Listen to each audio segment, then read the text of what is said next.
Okay, today I've got something completely different. I'm going to be just so you know what I'm doing here. I'm going to have to put my glasses on every now and then. I'm referring to my tablet here, in which I've got. I'm going to have to refer to my tablet here, in which I've got the information that I'm going to be going over right here in front of me so I can see it. But in order to see it, I have to do this. That's what happens once you've had a couple of detached retinas and cataract surgery in both eyes, that you are perfect 20/20 vision for distance, can't see crap when it's right in front of your face. So anyway, that's where I'm at. So here's the cool, fun, and interesting thing that I've got for us today. DMT, Chinese mushrooms, seeing little people, and the connection to near-death experiences. Doesn't that sound like fun? So you might have seen a while ago, if you're following my stuff, there was an outtake from a podcast where I'm talking about people doing DMT trips, and everybody who goes on these DMT trips sees the same purple entity or the same purple entities, and they can converse and they can relate and they can go back multiple times. Apparently, that everybody who does these titrated long duration DMT trips see the same people and they can go back and it's repeatable and everybody sees the same stuff even though they're not coordinating their experiences. The only logical conclusion you can draw from that is they're actually there. I think it's a kind of a frequency shift, that our brains are limited and there's just things that we can't do as humans. But once you're on DMT, you can do it. So these are, I kind of considered the whole DMT tripping thing and near-death experiences to kind of be kissing cousins, more or less, related somehow or another.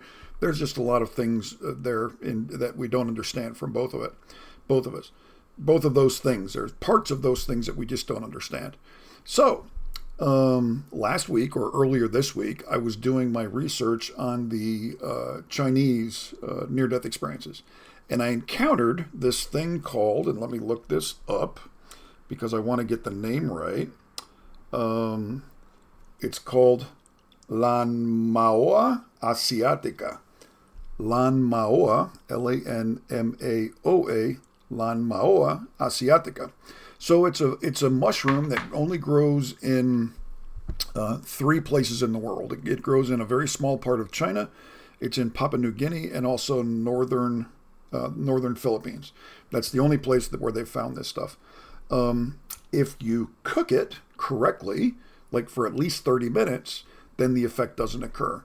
If you don't cook it correctly, or if you eat it raw, then you are going to trip balls and you are going to see little people. It's called Lilliputian hallucinations. So the medical and science community that have investigated these things, obviously they're going to call them hallucinations, like they don't exist, it's just something created by the brain.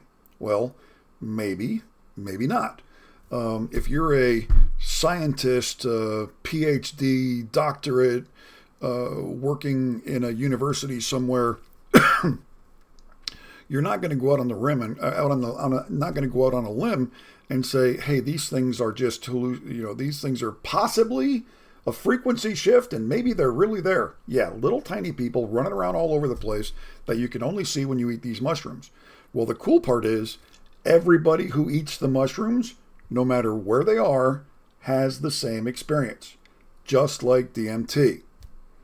Seeing entities, little people, purple people that are not there, but now you can see them when you've eaten the mushrooms. So that's why they're kind of related. I mean, when I ran into the DMT thing, I thought that was all alone in a category by itself. But then it turns out, hey, listen, there's another kind of substance.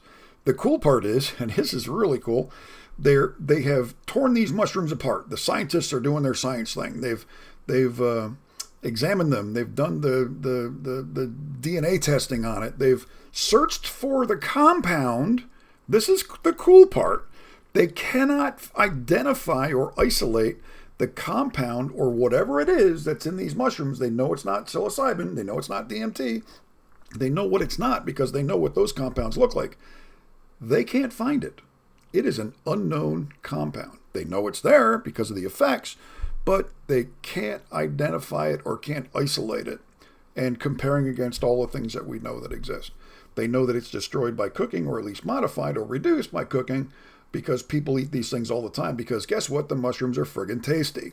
So Chinese people, and there's references to this going back to 300 years before the current era. So at least 2,500 years ago, people in China were eating these things. Okay. Anyway, that is the very cool and interesting article for today. It'll be in the links in the website. Don't forget to do all the social media stuff, like follow, share, subscribe, do all that stuff, because that's social media things. Thank you very much. I hope you enjoy this one and have a fantastic day. Bye.